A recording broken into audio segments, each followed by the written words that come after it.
Oi, amadinhos e amadinhas, tudo bem? Gente, há pouco mais de um mês eu estive aqui conversando com vocês a respeito de um assunto que mudou muito a minha vida, né? Foi o primeiro vídeo do ano que a gente falou a respeito do meu filho, nasceu prematuro, e automaticamente eu expliquei os motivos pelos quais eu havia me afastado, né, do YouTube.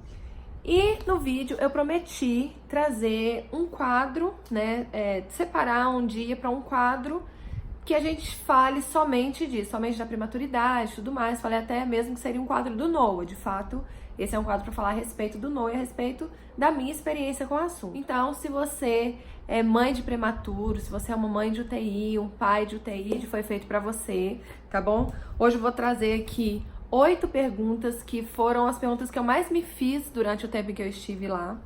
E eu vejo que muita gente tem essas mesmas dúvidas, então eu venho trazer hoje para vocês, de acordo com a minha experiência, né, compartilhar com vocês aquilo que eu vivi, como que eu convivi, como que eu lidei com essa situação, tá bom? Antes de continuar o vídeo, eu já peço para você deixar o seu like para mim, tá bom? Que é muito importante aqui pro crescimento do canal. E caso você ainda não seja inscrito, se inscreva, tá bom? Ativando o sininho de notificações e se inscreva também nas minhas redes sociais que vão estar aí na tela para vocês, tá bom? Então, vamos lá pro vídeo.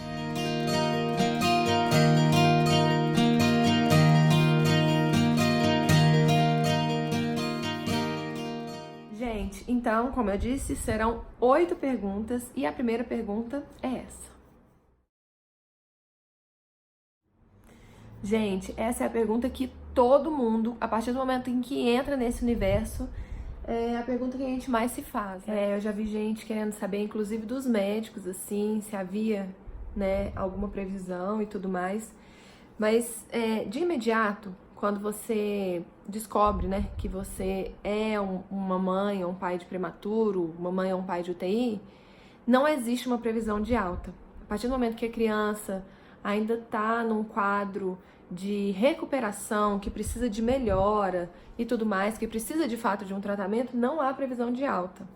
A previsão existe sim a partir do momento que ela controlou alguns pré-requisitos para que haja a alta, entendeu? Para que seja avaliada essa alta.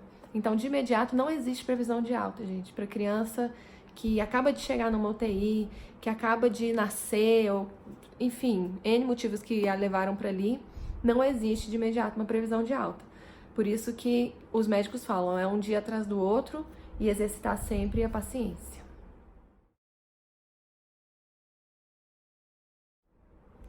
Gente, esses pré-requisitos para alta, que eu citei inclusive na resposta anterior, são 3 fatores, pelo menos enquanto o Noah esteve internado, foram 3 não, na verdade 4 fatores, tá, que fariam com que ele tivesse alta. Ele precisava primeiro ter acima de 1,9 kg, Noah nasceu pesando 1,155 kg. Então, acima de 1,9 kg, precisava controlar a própria temperatura corporal, né? Tá num estado controlado de temperatura corporal, porque conforme é muito prematuro, o corpo tem instabilidade em relação à temperatura corporal. Então, ele precisava controlar, se manter dentro ali do padrão de 36,5 a 37,2, alguma coisa assim. Precisava estar respirando sozinho, né? Conseguir respirar sozinho. E precisava estar se alimentando sozinho, não através da sonda. Então, são esses os fatores para ver uma avaliação clínica e aí sim ter a alta. Então, gente, peso é uma coisa que, assim, cada grama conseguida é um motivo de muita vitória mesmo. Lá na Santa Casa de Paz, que foi onde o Noah ficou internado, eles pesavam toda segunda, quarta e sexta. Então, quando chegava o boletim desses dias, eram os dias que eu ficava, assim, mais apreensiva, com bastante ansiedade para esperar ter ali um aumento de peso e tudo mais.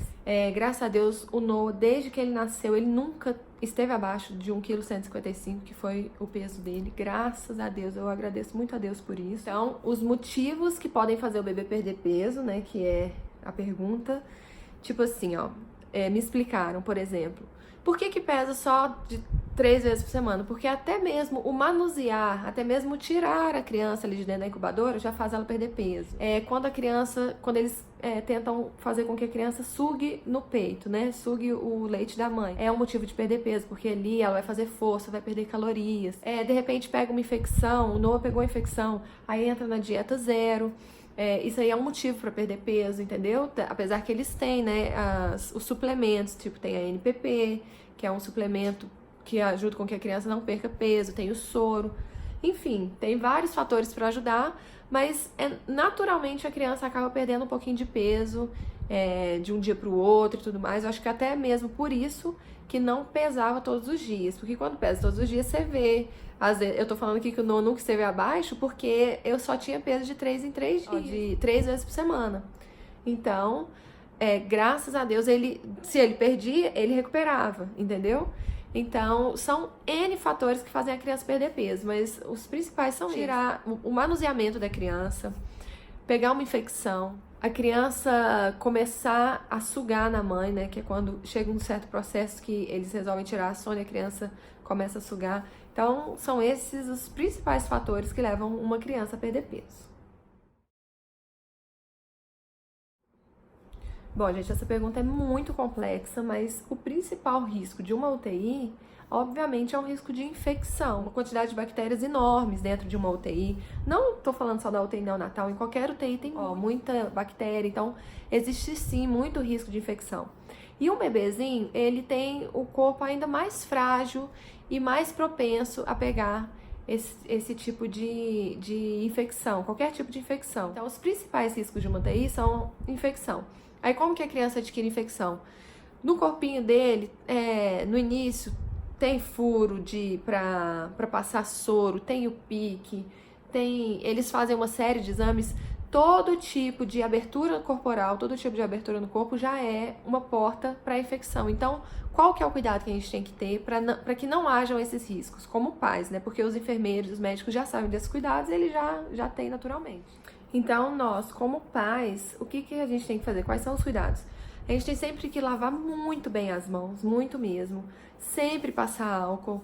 Quando tiver visita, pede para as visitas fazerem esse mesmo procedimento, gente. Não é chato ter que falar isso. Você tá zelando pela vida do seu filho. Não é chato, não é constrangedor, não é nada disso, tá? Então, ter esse tipo de cuidado é muito importante, muito mesmo. Eu, particularmente, eu e o Eric, a gente, enquanto o Noah esteve dentro da incubadora, antes dele poder vir pro colo, de fazer o canguru, a gente não encostava nele. A gente nem encostava, a gente só via ele por fora, a gente sequer abria a portinha da incubadora para poder pôr a mão. A gente não fazia isso, a gente teve toda a paciência do mundo, porque chegou um dia que o Noah já não tinha mais acesso nenhum, não tinha nada, e ele pode vir pro meu colo. Então, ele veio pro meu colo de uma maneira mais livre, sem muita chance de infecção e tudo mais. Então, são esses os cuidados que é necessário que você tenha, tá bom?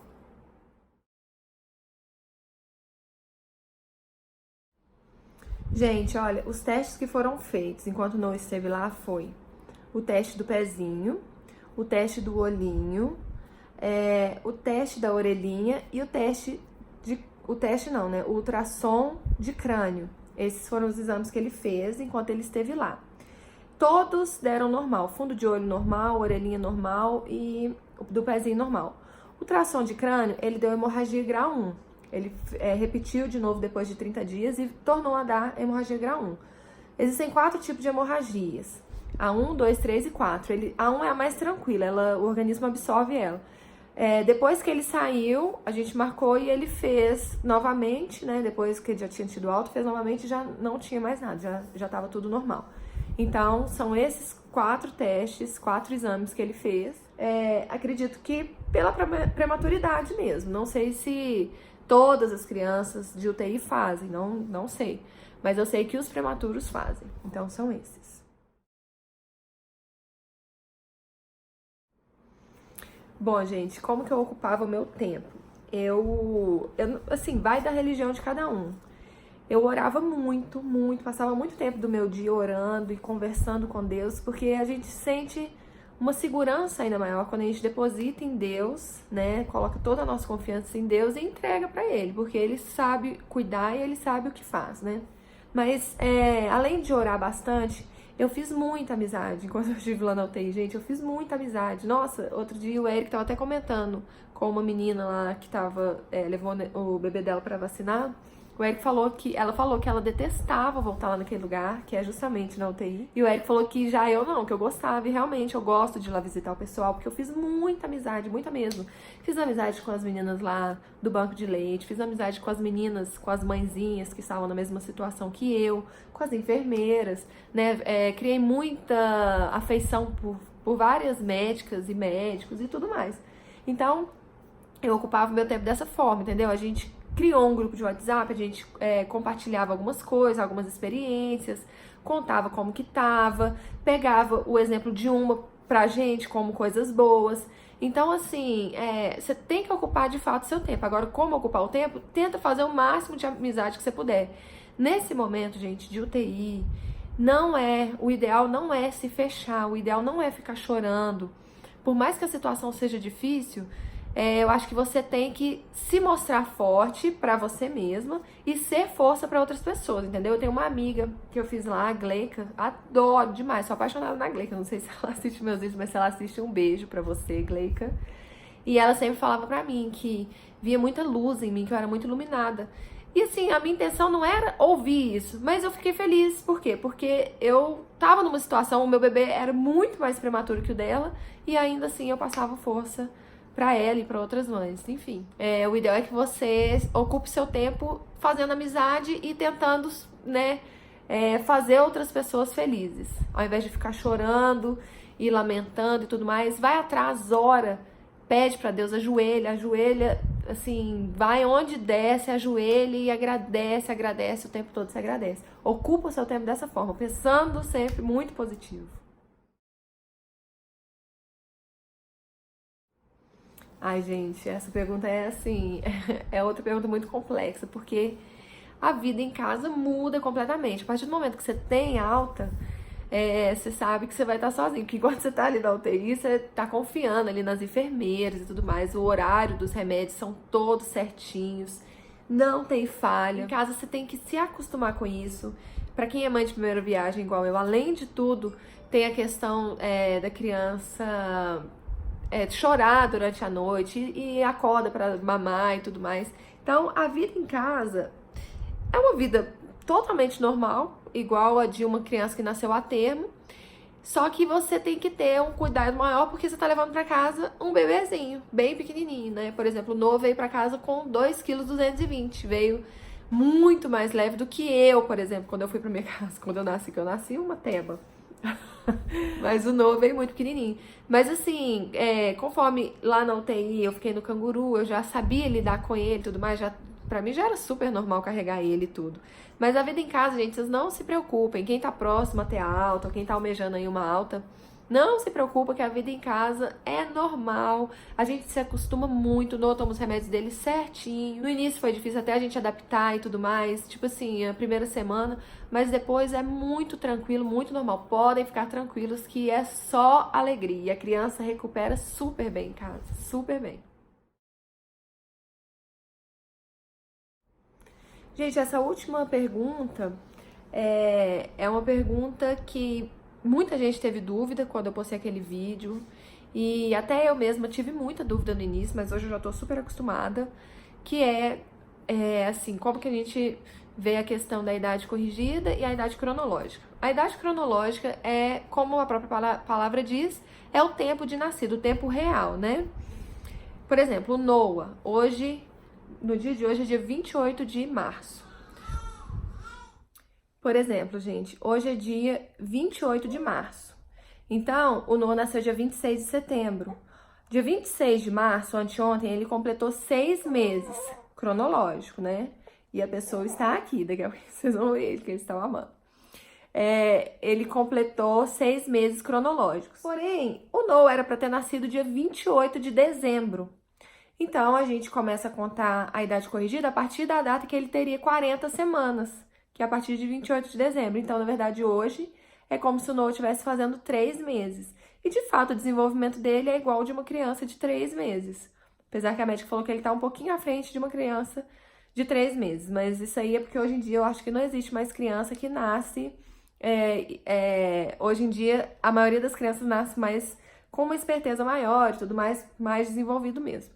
Mas é isso, a idade cronológica e a idade corrigida são essas coisas. Por que que existe? Porque os médicos precisam acompanhar para ver se a criança vai se igualar até os 2 anos de idade. Passou 2 anos, aí beleza, a idade que conta é a idade cronológica mesmo, e a idade corrigida fica somente para os médicos, tá bom? Gente, então, esse foi o vídeo de hoje. Eu espero que vocês tenham gostado, espero que tenha esclarecido, né? Deixa eu já colocar o Noah aqui, gente, porque ele tá querendo se ver, porque senão ele não vai deixar a mamãe terminar de gravar. Olha lá você, olha lá como que você tá lindo. Olha como que você é uma beleza. Então, gente, esse foi o vídeo de hoje. Espero que vocês tenham gostado, espero que tenha esclarecido aí. Quando eu falei que eu ia gravar esses vídeos, eu falei que seria muito específico. Eu sei que é para um público que, assim como eu, está passando ou já passou por uma situação muito parecida com a minha, né? E eu espero que vocês tenham gostado, tá? Vai ter mais vídeos falando sobre o Noah, falando sobre a prematuridade em si, tá bom? E eu espero que vocês tenham gostado.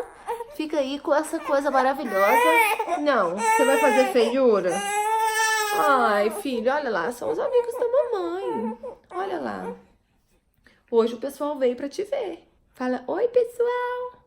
Oi, pessoal.